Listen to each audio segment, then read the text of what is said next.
আল্লাহ তাআলা বলছে, বান্দা এবার যদি মনে করে থাকো তোমার গুনার পরিমাণ বেশি, তাইলে তুমি অন্য কোথাও গিয়ে লাভ নাই।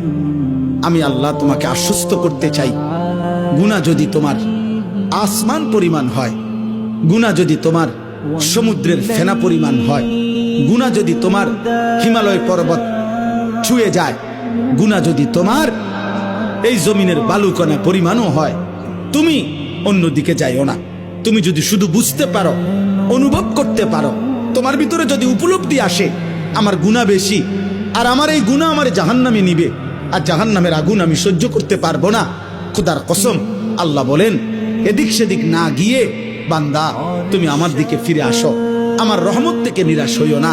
আমি ওয়াদা করলাম, আমি আল্লাহ এক সাগর নয়, আমি হাজার সাগর, এক পৃথিবী নয়, আমি আসমান ছোঁয়া গুনাহ একবারে একসাথে মাফ করে দেব। তুমি আমার কাছে আসো।